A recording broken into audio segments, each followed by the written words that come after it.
Hello students, welcome back to my channel Botany for NEET. Today let us discuss the topic the fundamental unit of life, which is chapter 1 of biology in grade 9. Okay, so before we dive into the topic, we know that in nature you have abiotic components and biotic components, right? When I say abiotic, means non-living components like temperature, soil, climate. All these constitute abiotic components. The biotic components include living organisms.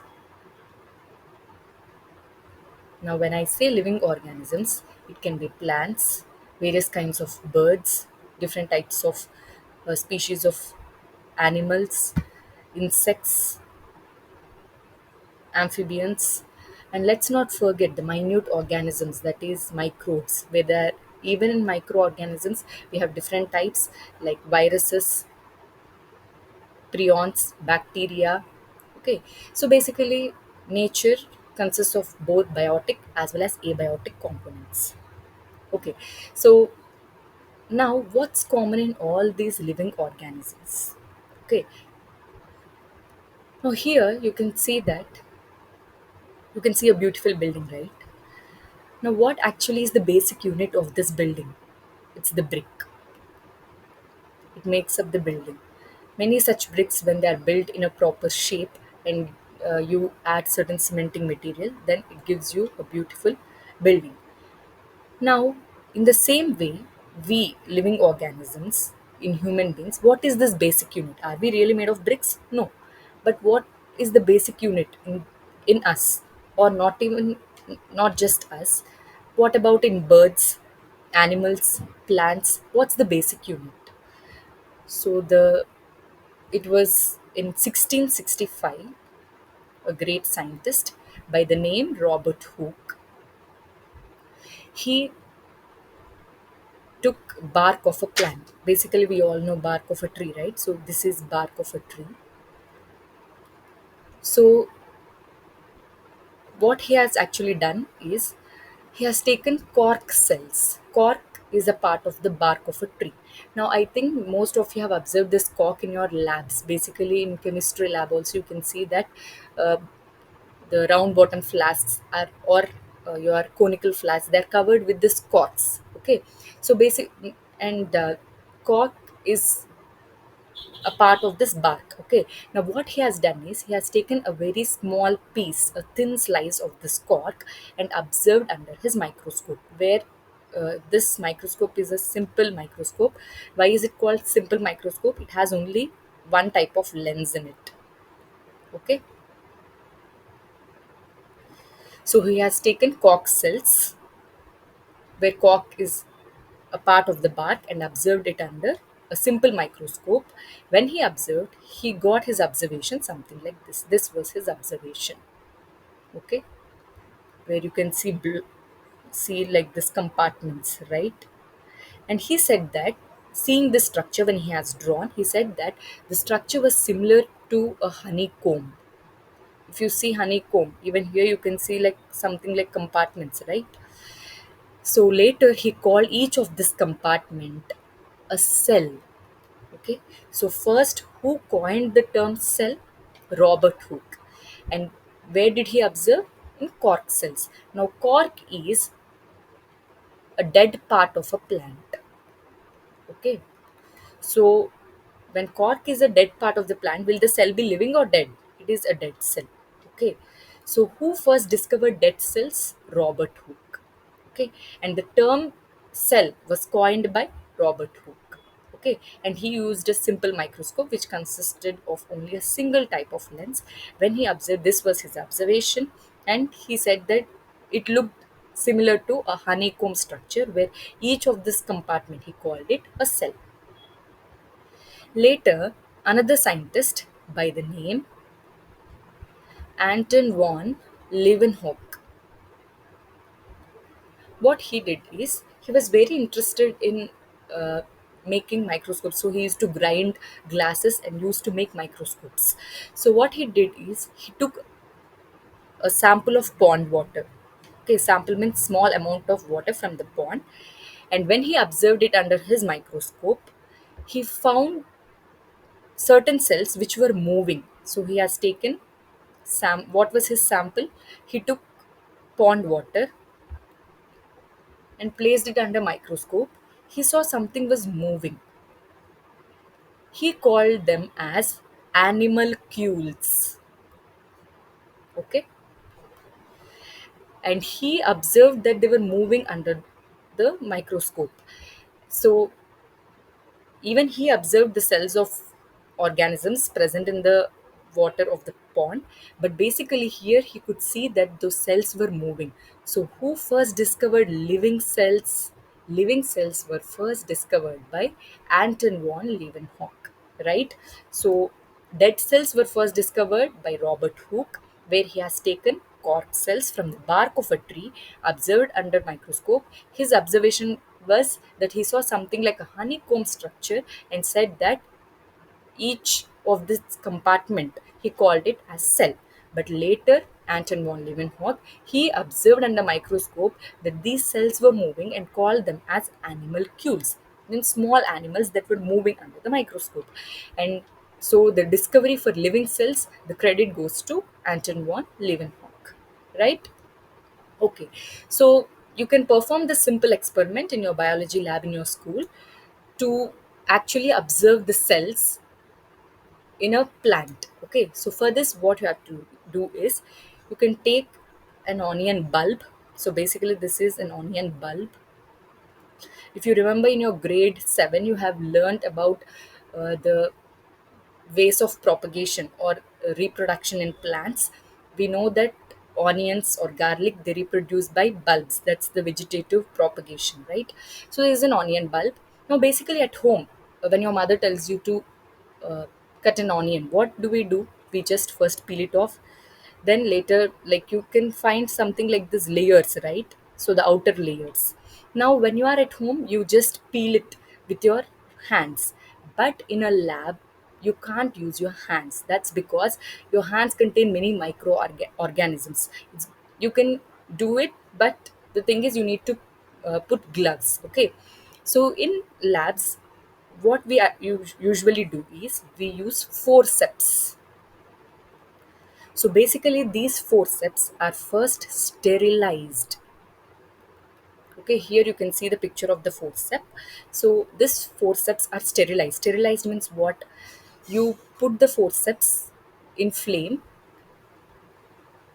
for 2 to 3 minutes so that any microorganisms that are present on the forceps are killed. Okay, now with the help of forceps, you need to take the, you can see the transparent layer, right? This is basically called the outer layer, that's your epidermis. Okay, so with the help of this forceps, the outer layer is slowly removed.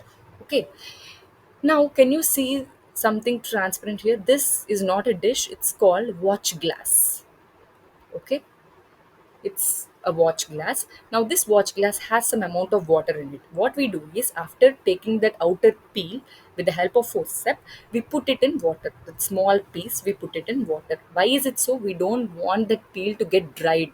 Okay, we want to keep it moistened, and we want to prevent it from folding up. Okay, it's very thin layer, it can fold. So that's the reason we place it in a watch glass containing some water. Okay, meanwhile, when the peel is in water, what we do is we take a slide. This is your slide, okay, glass slide. Now, onto the glass slide, you add a drop of water. Now, adding drop of water means you don't take a spoon, or you don't directly put your slide under tap to add the drop of water. Instead, we use a dropper. Can you see here? It's a dropper. So basically, using the dropper, you add a drop of water onto it. Now, after adding this drop of water, what we do is take this peel. Again, what do we use? Can I use my bare hands to remove the peel from the water? No. Again, I'll be using my forceps. With the help of the forceps, or you can use paint brush as well. Okay, normal paint brush, which you haven't used for painting, a new paint brush. Okay, basically that paint brush can be taken, and you'll place your peel onto the drop of water present on the slide. Now, what we do is we add a drop of saffron. What is saffron? Basically, it is a dye. What is a dye? A dye is something which adds color, right? A saffron is a dye which adds pink color. Now, see, basically, if I try to see this peel under the microscope without adding the dye, I cannot see the cells properly because they are transparent. So, to enhance my visualization, I use a dye. Basically, the dye name is saffron. Okay, a drop of saffron is added. After adding the saffron, I take a cover slip. What is this called? Cover slip. Using a cover slip, I place it over this. Why is it so? That's because I don't want my sample, that is my onion peel along with water, to to be dripped off. Okay, so that's the reason I place a cover slip. Now, this cover slip can be placed either using your hand, like where your hands are covered with gloves, or you can use a mounting needle. Okay, mounting needle. So basically, we are covering our onion peel, which is present inside water, with the cover slip so that the onion peel does not fall, okay, or the drop of water doesn't just fall away from the slide. So we place this cover slip. Now, while putting the cover slip, always ensure that there are no air bubbles while placing the cover slip. Why is it so? That's because when you observe under the microscope, if there are any bubble formations seen, then you misinterpret or you think that these bubbles are your cells. Okay, so that's the reason when you place the cover slip onto your specimen. Basically, what is specimen? It is your sample that you are taking. What is my sample here? Water with onion peel in it, right? That is my specimen. Okay, that's the sample. Now, onto my specimen, I'm placing my cover slip. This cover slip is placed either by with your bare hands, which are covered with gloves, or you can place the cover slip using a mounting needle, and ensure that there are no air bubbles so that you can get your observation in an accurate manner. Okay, now we have prepared our slide, where the slide consists of our specimen and it is covered with cover slip, right? Now, in order to observe, we use a compound microscope. Okay, and if you see a compound microscope, this is a picture, and this is the place where you put your eye. It's called eyepiece, where you put your eye basically, and this is your objective lens. Okay, that helps you to magnify whatever you want to see, and this is called stage. And can you see clips here? Two clips. Why are these clips required? To put your slide here. Your slide is placed here and you don't want your slide to fall, so that's the reason you put clips onto your slide. And you have a mirror here. The mirror basically focuses light. Either it could be your natural source of light, that is your sunlight, or it could be a tube light, and this light passes in this way so that it reaches your the like the mirror is placed such that it reflects the light onto the specimen, and from there you can see the image. Now, when they have, like when you perform this experiment in your lab, you can see an image something similar to this. Now you can see that the cells are pink in color. That's because of your saffron. Okay, now you can see these compartment kind of cells, like compartment type, where each block is called your cell. Okay, now if you do this experiment with either a small onion bulb, or whether it could be a large onion bulb, or an onion bulb from India, or it could be an onion bulb from America, from different place, whatever it could be, but the observation that you get will be always something of this type, where you can see that the cells are have taken up the color. Now, if you change the dye, then obviously you can see the color change. If I'm using dye like methylene blue, then obviously my cells will take a blue color. Okay, I wouldn't get the pink color. If I take crystal violet dye, then it would give me something like violet color. Here we have taken saffron and dye, and it gives me the pink color, and it helps me visualize the cells. Instead, if you do not add any dye, then the cells will be transparent and it would be very difficult to see them. Okay, so basically here the microscope that I have shown is a compound microscope. Obviously in your labs and schools you will find a similar kind of a microscope, and it's a simple experiment to show that, see, now these cells that we are seeing, it's in plant cell, but when you see an animal cell, cheek cells in animals, okay, or any kind of organism, obviously every organism is made up of cells. Okay, now, so we have seen that Robert Hooke was the first person who coined the term cell, and he has discovered dead cells, whereas Anton von Leeuwenhoek, he observed and he observed the cells which were moving and called them animalcules, and he was the first to discover living cells. Now, if you see this in a more closer manner, you can see something dotted structures inside, right? But if we go back and see the observation which was done by Robert Hooke, can you see those dots? No, right? Here the cells are completely empty. There are no contents inside. Why? Because it's a dead cell. But any living cell has something inside it called as nucleus.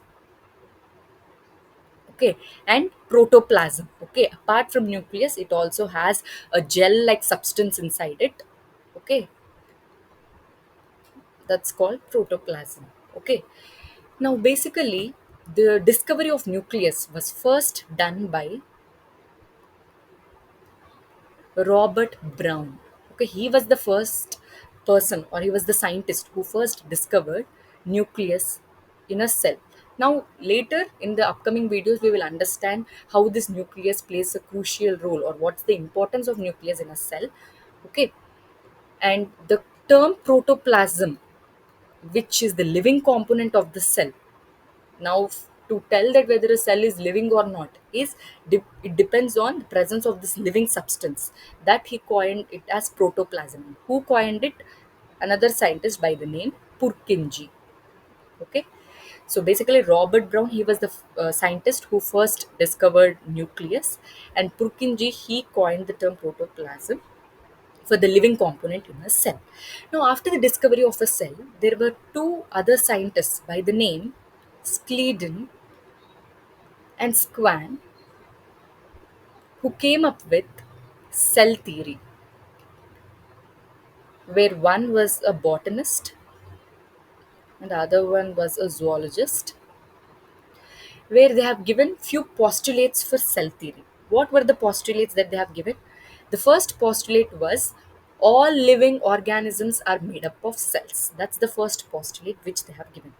And the second one is the cell is the basic structural and functional unit of life. That means in any living organism, the structural component, the basic structural component is your cell, and it is the functional unit. In the upcoming videos, I'll tell why the cell is known as the functional unit of life. But for now, understand that the postulates that were given by Schleiden and Squan were, the first postulate is all living organisms are made up of cells, and the second postulate is cell is the basic structural and functional unit of life. The third postulate is all cells have the same basic chemical composition. Please remember that it's said as basic chemical composition. Any type of cell, it has same basic chemical composition. What does that mean? That means whether it could be a plant cell, it could be an animal cell, it could be a bacteria, it could be a virus, all organisms are made up of same chemical composition. That means they are made up of same type of elements like carbon, nitrogen, oxygen, sulfur, phosphorus. Okay, so any organism, they are made up of these chemical elements, though the amount of carbon, nitrogen might be different, but still they are made up of same chemical composition. So these were the three postulates that were given by Schleiden and Squan. What are the three postulates? The first one is all living organisms are made up of cells. Cell is the basic structural and functional unit of life, and all cells have same basic chemical composition. Okay, now, another scientist by the name Rudolf Virchow, he expanded this cell theory, saying that cells arise from pre-existing cells. Okay, so this was the postulate which was given only by Rudolf Virchow. This only one postulate he has given, and this expanded the cell theory. So now see, you can see these many cells, right? Each one is a cell. How actually these cells arised? He said that cells arise from pre-existing cells. That means one cell divides, giving rise to two cells. These two cells again divide, giving rise to four cells. The four cells again divide, giving rise to eight cells. So, in this way, each of these cells have arisen from pre existing cells. This was the postulate which was given by Rudolf Virchow. But one important thing that you need to remember is in nature, you also find organisms which are made up of only single cell. That means in nature, you find organisms which are made up of many cells, just like human beings. We are made up of many cells, right? But there are few organisms which are made up of only a single cell. Okay, such organisms are called unicellular organisms. Okay, where uni means single, they are made up of a single cell. Now, here you can see a picture of Chlamydomonas. It's an algae, okay, where it is made up of only a single cell. Can you see this? It's basically a single cell, and here you can see transparent structures. These are basically called your flagella. What are they called? Flagella. Okay. What is the function of a flagella? It helps in motility. What is meant by motility? Movement. Okay, for the organism to move, just like we have legs for the movement, in the same way this chlamydomonas, they move with the help of flagella. Okay, and how many flagella they have? Each of them, each of the like each cell has two flagella, so it is called biflagellate. Okay, and here this in this uh, organism chlamydomonas, I'm telling it's a unicellular organism. That means single cell will perform all the functions. Okay, it has only a single cell, and that single cell is capable to perform all the functions that are required for the growth and survival of this organism. Okay, now here you can see another example, which is another single cell organism, which is paramecium. Now you can see tiny hair like structures here. These are called cilia. Cilia. Okay, how is a flagella different from a cilia? Cilia are basically very short. Okay, while your flagella, they are long compared to cilia, but function of both cilia and flagella are same. Both flagella and cilia, they help in motility. Motility means movement of the cell. Okay, and this is a bacterium. Bacteria are also single cell, but here they are attached. Okay, it's made up of a single cell. It divides to give you two cells, where the two cells are attached. Later they can separate. Okay, here the cells are attached. Another example is yeast. It's basically a fungus. Now I think you all know that when you make cakes or when you want to prepare a dough for your pizza or something, we add yeast powder, right? So basically this yeast is a fungus. It is a unicellular organism. Okay, it is made up of a single cell, but during reproduction, if you remember in your grade 7, you have learnt that yeast reproduces by the process called as budding. Okay, where a small bud develops. This bud enlarges and grows into a very big size, then it detaches from the mother or from the parent. Okay, so here we are seeing yeast cells which are in the stage of budding. Okay, now what is this? It's a unicellular organism which everyone knows. It's an amoeba. Okay, where amoeba, we all know that it does not have a specific shape.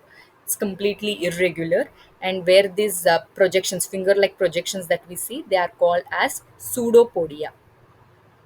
Okay, what are these? Pseudopodia basically. Okay, and you can see some structures like this, they are called vacuoles. We'll learn in detail about all these organelles later in the upcoming videos. Okay, now this is another unicellular organism by the name Euglena. Okay, now Euglena, Paramecium, amoeba, they all come under Protista. Okay, kingdom Protista. So even this you have learnt in grade 8 in microorganisms. Okay, so please try to link up whatever you have studied in your previous grades. That helps you better. That helps you in answering all your competitive examinations. Okay, so euglena is another unicellular organism. Even here you can see flagella. Okay, which help in movement. Now we have seen few examples of unicellular organisms. What do you understand by unicellular organisms? That means a single cell is capable to perform all the functions. Okay, now let us see multicellular organisms. As the name suggests, when I say multicellular, that means these organisms are made up of many cells. Okay, just consider human beings. We are very complex, where obviously we are not made up of a single cell. Okay, there are many cells in our body, and even in plants, it's the same case. Animals, again, they are made up of many cells. They are multicellular. Fungi, okay, mushrooms is an example of a fungus which is multicellular. Then you might ask me a doubt saying that, not here you have said that yeast is a fungus and it is unicellular. Always remember, yeast is the only unicellular organism in the fungus group. Okay, it's the only unicellular organism. The remaining organisms of the fungal group are usually multicellular.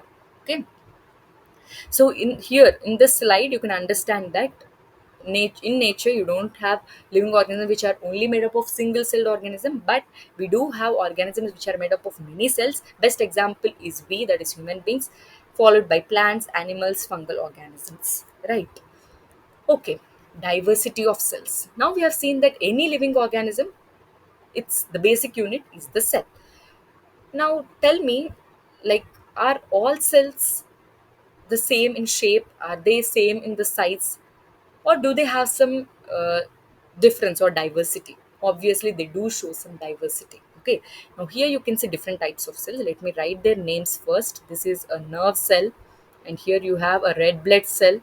This is your ovum, which is a female gamete. Okay, even this you have learnt in your grade 8. Okay, the female gamete is your ovum, and here you have your sperm cell. Then this is your fat cell, and this is your muscle cell. Okay,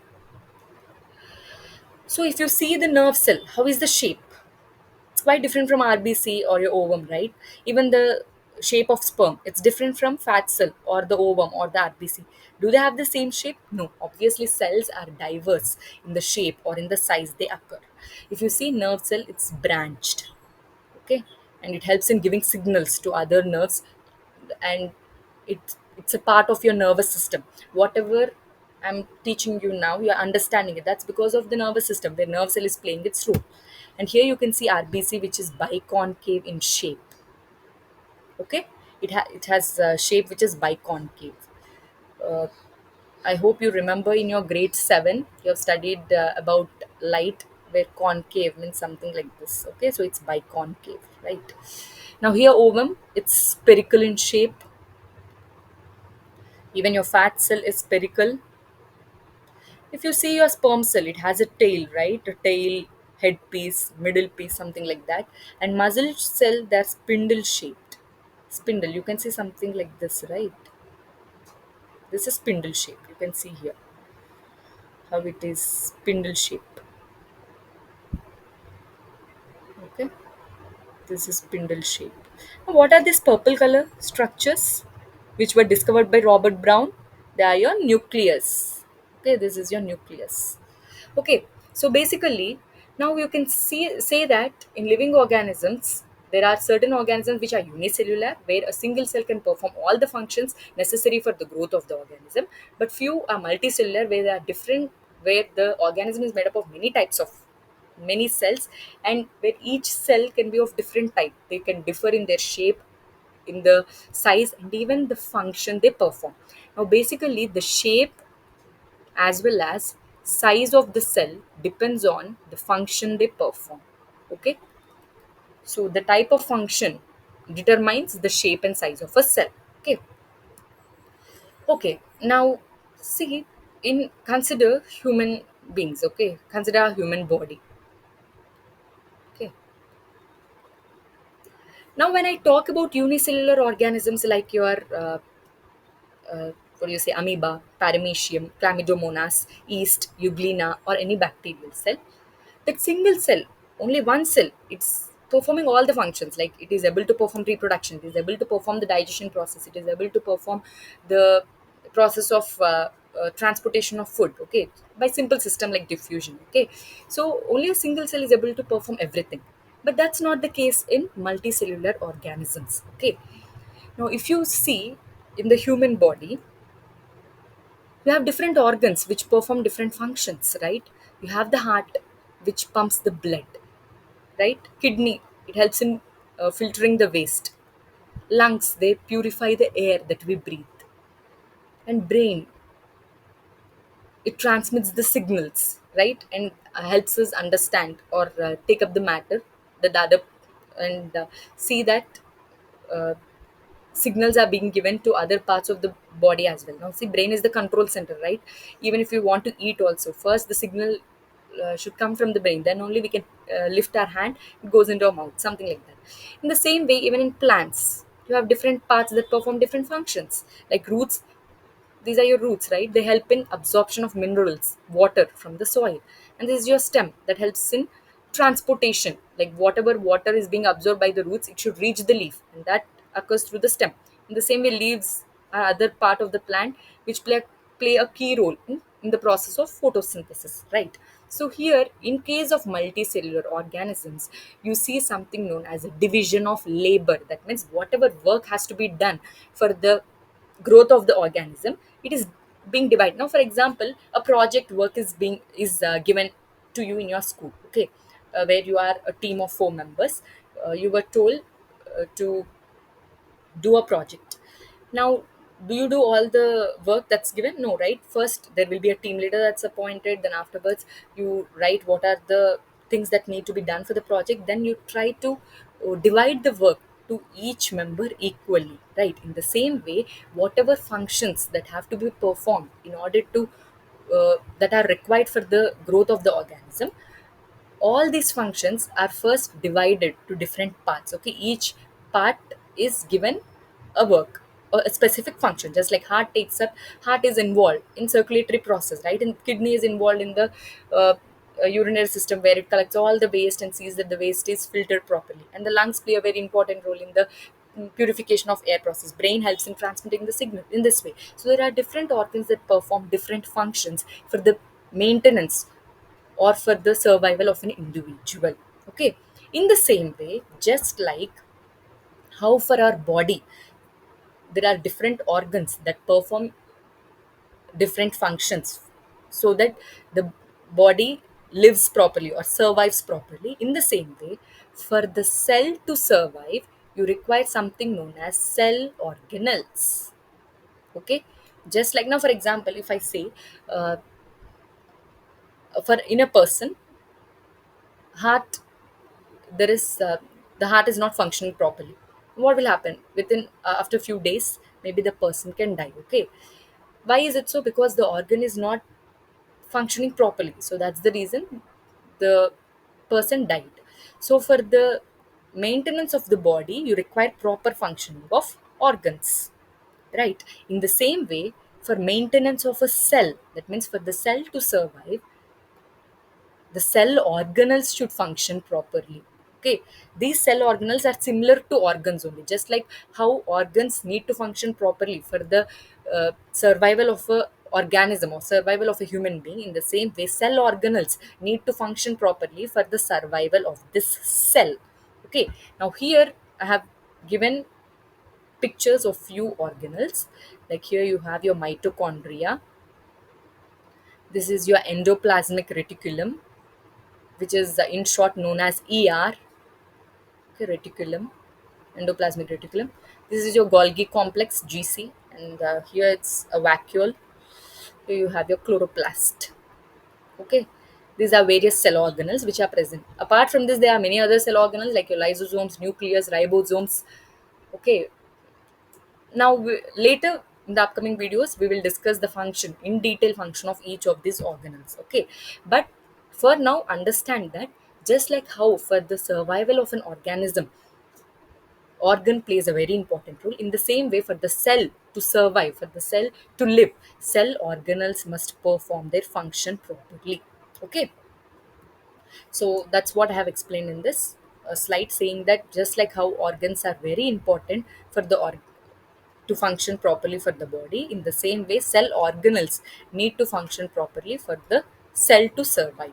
Okay, and if you remember in your grade 8 cell structure and function, you have come across these terms prokaryote and eukaryote. Okay, when I say prokaryote, pro means primitive. Okay, karyote, karyon means nucleus. But basically, prokaryote, when I say these are the organisms which do not have nucleus in them. Prokaryotes means they don't have nucleus in them, like your uh, bacteria. Okay, they are best examples, viruses. So they are prokaryotes. When I say eukaryotes, that means they have a nucleus which is surrounded by a nuclear membrane. Okay, well developed nucleus they have. Eukaryotes means eu means true, carrion means nucleus. Okay, pro means primitive, eu means true, carrion means nucleus. Okay, now in eukaryotes also you have plant cells, animal cells. Now even human beings come under eukaryotes. But what's the basic difference between plant cell and animal cell?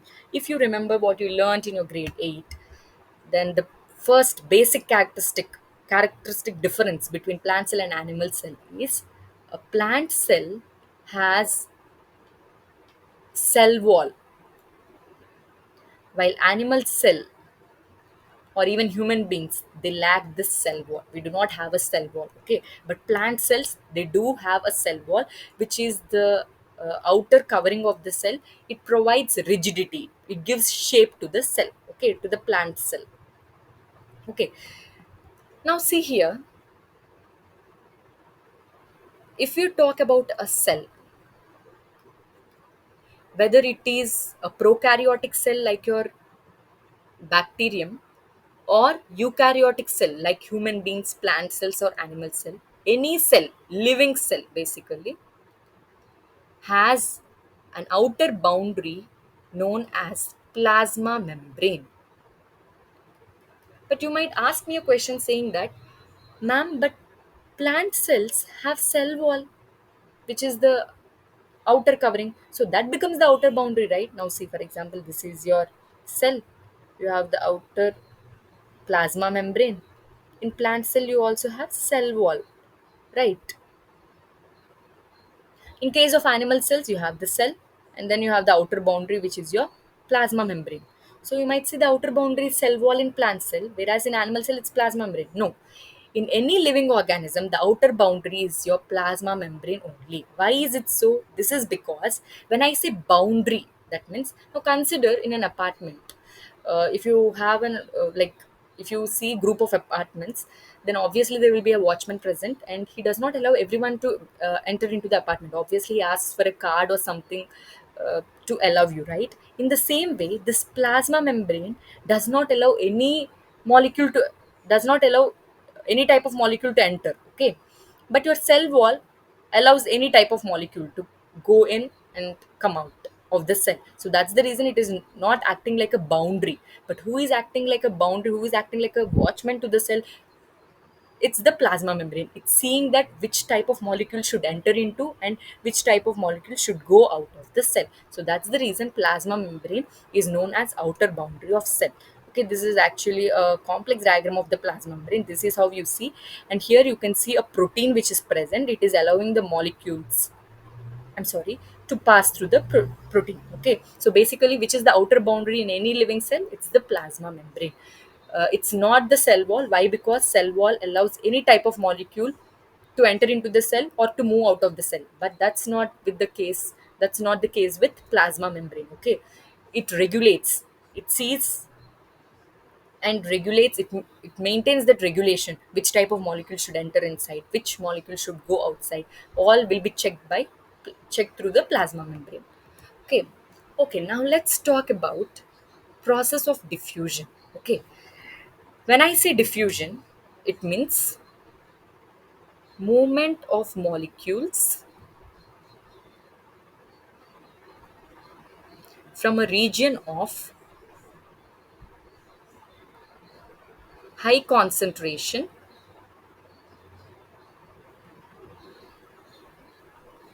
to a region of low concentration. That is the basic definition of diffusion. Okay, but let's understand it first. Now let's take a conical flask, fill it with water.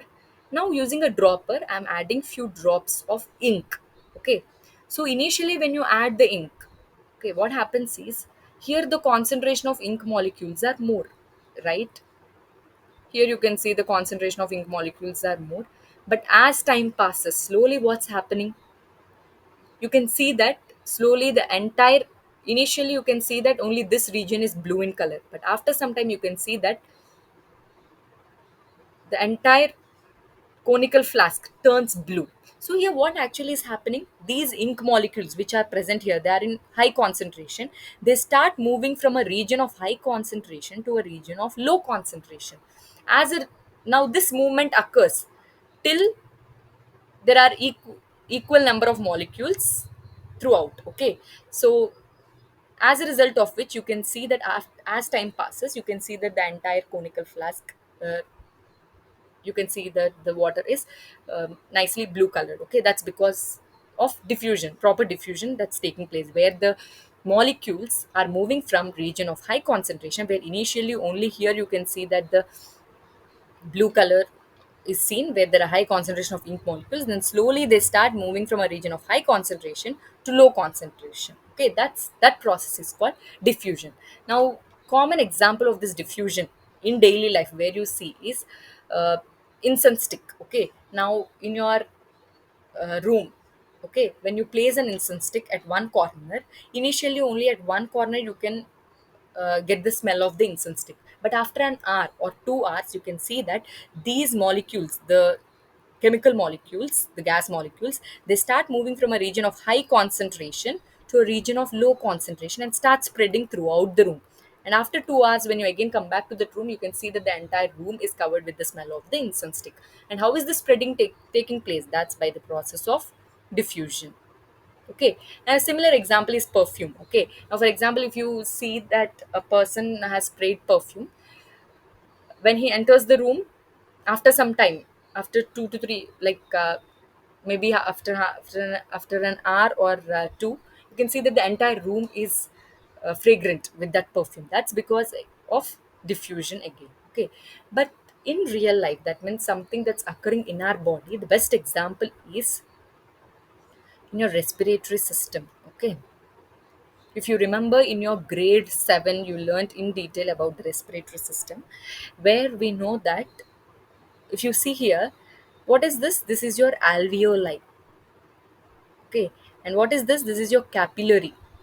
Capillaries are the thinnest blood vessels. Okay, now what happens is when you breathe in, there will be oxygen rich blood in the alveoli, while in the capillaries there will be carbon dioxide rich blood. Why is it so? That's because capillaries are taking the carbon dioxide from each and every part of the blood to give it back to the lungs. So when you inhale, what happens is oxygen rich blood is present in the alveoli and carbon dioxide rich blood is present in the capillaries. Now the concentration of oxygen is rich here, right? Concentration of carbon dioxide is more here, high here. So what happens is by the process of diffusion, we know that the molecules move from a region of high concentration to low concentration. So oxygen starts moving into the capillaries, oxygen rich blood, and from there it goes to various parts of the body. Now, carbon dioxide rich blood reaches our alveoli. From the alveoli, it goes into the bronchioles, from the bronchioles into bronchi, from the bronchi into the trachea, from the trachea into the nasal cavity, from the nasal cavity out into the air. That means basically exhalation process takes place where carbon dioxide rich blood is exhaled out of the body, right? So, but how is this exchange taking place? That's because the basic principle is diffusion. Okay, now so we can see that in our body, this diffusion process is taking place where the carbon dioxide rich blood from the capillaries get into the lungs, that's basically alveoli, and the oxygen rich blood from the alveoli moves into the capillaries and passes it to various organs or parts of the body by process of diffusion. Now let us talk another process similar to diffusion, which is known as osmosis. Okay, but before we uh, understand this concept of osmosis, first let me clear these two terms, solute and solvent. Okay, now consider a beaker with water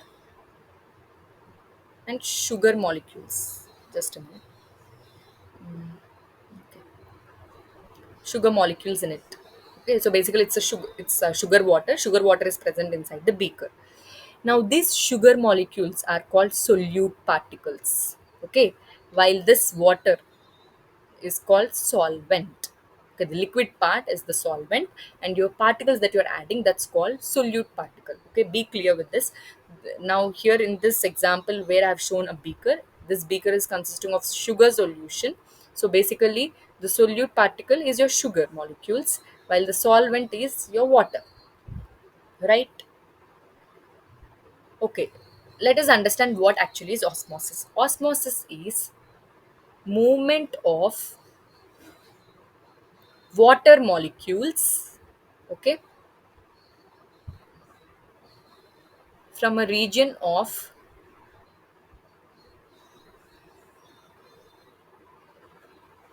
high solvent concentration to a low solvent concentration.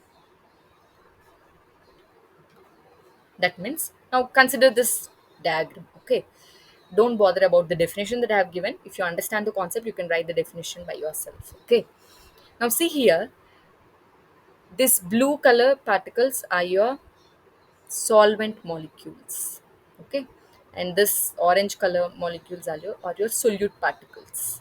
Okay, so basically here on the left side part you can see that there are more solvent particles, and here there are less solvent particles. More water molecules are present this side, whereas solute particles are more this side. When I say osmosis, it is the movement of water molecules from a region of high solvent concentration to a low solvent concentration. I forgot to write an important point, that is through a semi permeable membrane. Semi permeable membrane.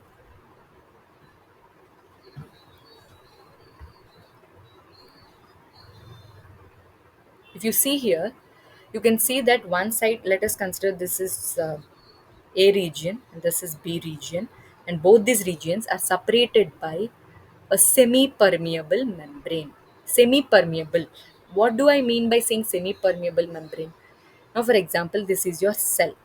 Okay, the cell is surrounded by plasma membrane, and in case of plant cell you have cell wall outside it, right? So this is your cell, this is your plasma membrane, and this is your cell wall. I told you that cell wall does not act like a boundary. Why? Because it allows any type of molecule into the cell and outside the cell. That means cell wall allows any molecule inside and allows any molecule outside, right? So such a type of membrane is called permeable membrane. Permeable means it gives permission to anything.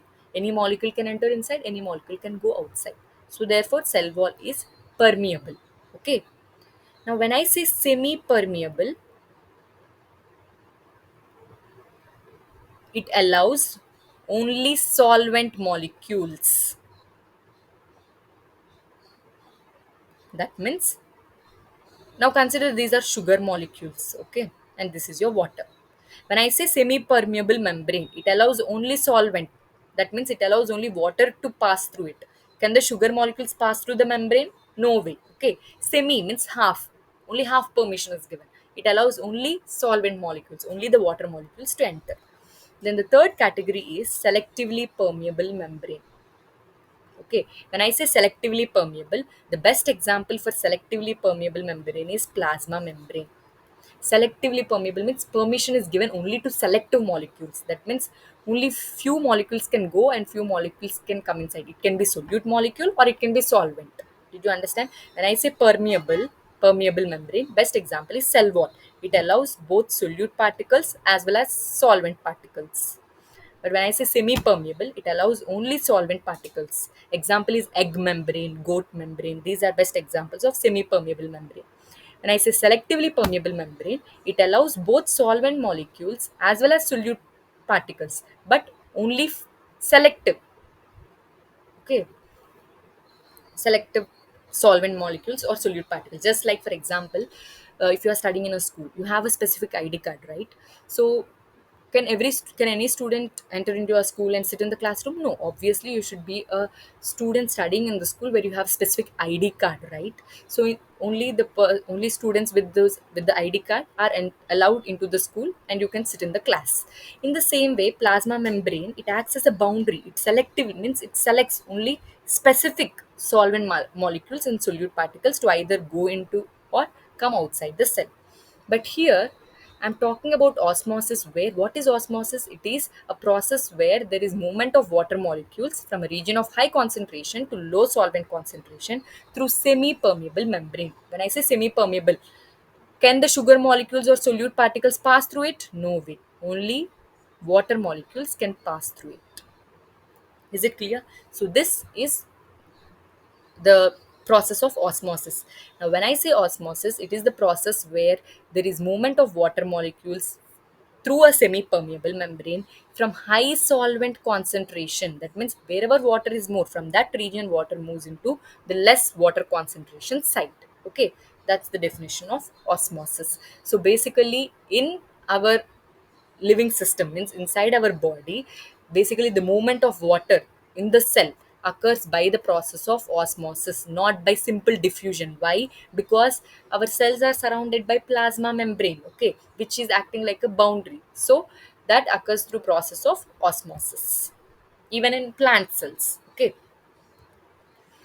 Okay, now can you see two different pictures here, where you can see these two kids or toddlers who are active. They're active. Why? Because they are not just sitting in the couch in their home and watching television, but instead they came out and are cycling, right? They're performing some activity, so they're active.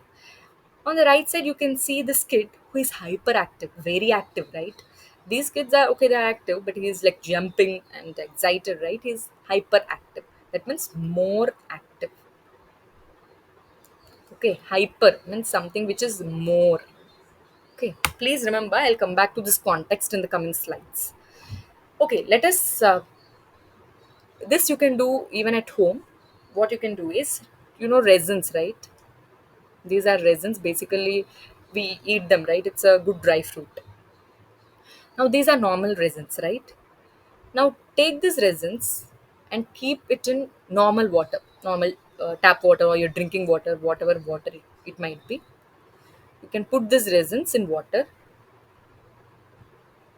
Like for example, you take the resins today, soak them in water, and tomorrow morning you can see that they're swollen up slightly. They become bulgy, okay, than the normal resins. Okay, so what you are doing, basically you are taking normal resins and placing them in a glass or a beaker containing tap water or normal water. The next day if you see, you can see that that's swollen up. And what you do is, do another set, where what you do is take some resins, these resins, and put them in highly concentrated sugar solution. What do I mean by saying highly concentrated sugar solution? That means take a glass of water, add sugar. Then what happens? It dissolves. But again, add sugar. It dissolves. Still add more spoons of sugar. Then what happens? After some time, the water can't dissolve this sugar. It gets settled down. Okay. So that is highly concentrated sugar solution. Did you understand? Now to this highly concentrated sugar solution, add your resins. The next day, observe those resins. You will see they are shrunken. Okay. So what actually is happening? Okay. So first, what we have done, we have taken resins, put them in a glass of water, normal water, and the next day when we have observed, we have seen that they were swollen. In the other case, where we have taken resins and placed them in highly concentrated sugar solution, that means where sugar is added in very high amounts, that didn't get dissolved in water. So highly concentrated sugar solution we have taken and added the resins into it. And we have seen that those resins were shrunken. Why is it so? This is again because of osmosis. Simple principle. Let us try to understand. Okay. Now here, now resin is what? It's a cell. Okay. Obviously, it has some water in it and it has some solute particles in it. Now, say they tell you to eat these resins, which are dry fruits. Why is it so? Because they have certain elements in them, like potassium, calcium, or certain elements that are good for your health, right? So basically, they all come under solute particles. So these resins have particles in it, and it has some amount of water in it. When you placed it in normal water, what actually happens is, here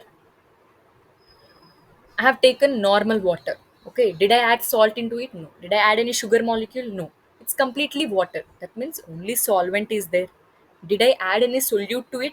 No solute. Right. In this glass of water, I added only water, no solute particle. I didn't add any glucose or I didn't add any sugar molecule or salt particles. Only water is present. Okay, only water is present. So here concentration of water is very high. Why? Because there is no solute. Now into this I added resins. But these resins, what do they have in them? They have water content, some amount of water content, and they have some solute particles also. Now tell me, water concentration is high in the glass or in the resin? Obviously, the amount of water, concentration of water is high in the glass. We know that according to osmosis, what is osmosis? Movement of water molecules from a region of high water concentration to a region of low water concentration through semi-permeable membrane. So this semi-permeable membrane will be a plasma membrane present in the resin. So what happens? Water starts moving inside these resins. Slowly, whatever water is present, it starts moving inside the resin. So what actually happens? As a result of which, it causes bulging of the resin. Therefore, you will see that it is getting swollen up. Okay, swelling can be seen. Now take the other case. Here, what I have done, I have taken glass of water. Okay, but I added many spoons of sugar such that the sugar didn't dissolve only. Okay, that means it dissolved, and after dissolving also I added many spoons, so it is saturated. Okay, so basically to this sugar solution, highly concentrated sugar solution, I added my resins. Now resins have some amount of water and they have some solutes also. Okay, where is here water concentration is very less. Let me write with other color. Here the concentration of water is very less. Okay, here the concentration of water is comparatively higher than this. So what actually happens is these resins start losing the water to the surrounding medium. Am I clear? So that's the reason they have become shrunken. Is it clear? So in the first case, when the resins were kept in a normal water, in a glass containing normal water, since the surrounding medium has more water compared to the resins, what actually happened? The water from the medium entered into the resins, resulting in bulging of the resins. In the other case, what happened? We have taken highly concentrated sugar solution. As a result, since the amount of water present in the resin is way more compared to the surrounding medium, water started coming out of the resins. This resulted in shrinkage of the resins. This is what this now the surrounding medium, where we have seen that in the first case I have taken normal water, in the next case I have taken a highly concentrated water. Depending on that, the medium is called hypotonic, isotonic, hypertonic. Okay, now if you remember, I told you hyperactive means more active, right? When I say hypertonic, means more concentrated, highly concentrated medium. Okay, hypotonic means less concentrated medium. But whose concentration I'm talking? Solute concentration or solvent? Solute. Okay, when I say hypertonic, means highly concentrated sugar solution, highly concentrated salt solution, something like that. Hypotonic means very less concentration. See here, this is a plant cell. First, let's talk about a plant cell. You have a cell, okay, it's placed in hypotonic solution. Consider water molecules, only water molecules are present. But your plant cell has water molecules as well as solute particles also. What is osmosis? It is movement of only water molecules. Do we have any role with solute particles? No. Okay, only movement of water particles. But where is concentration of water more? In the surrounding medium. Okay, that surrounding medium where the concentration of water is high in the surrounding medium compared to the cell, then it is said to be hypotonic. The surrounding medium, if the surrounding medium has more uh, water concentration compared to the cell, then it is said to be hypotonic. In this case, the water starts moving inside the cell, causing bulging of the cell, or you can say swelling of the cell. Now, if you take highly concentrated salt solution or sugar solution, then what happens? Whatever water is present inside the cell, that only moves out. This causes shrinkage. Okay, but if you take isotonic solution, that means, what is isotonic solution? The concentration of water is equal in the medium as well as in the cell. That means the amount of, or the number of molecules of water in the cell and the surrounding medium is same. Then what happens? There will be no net movement of water. When I say no net movement of water, that means water, the number of water molecules moving inside and the number of water molecules moving outside, both are equal. For example, 5 molecules are moving inside, 5 molecules will move outside.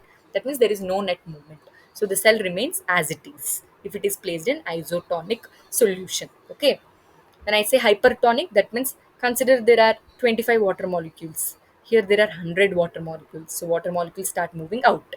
Now if I say hypotonic, that means 100 water molecules are present outside, only 25 are present inside. So water molecules start coming inside. That is hypotonic.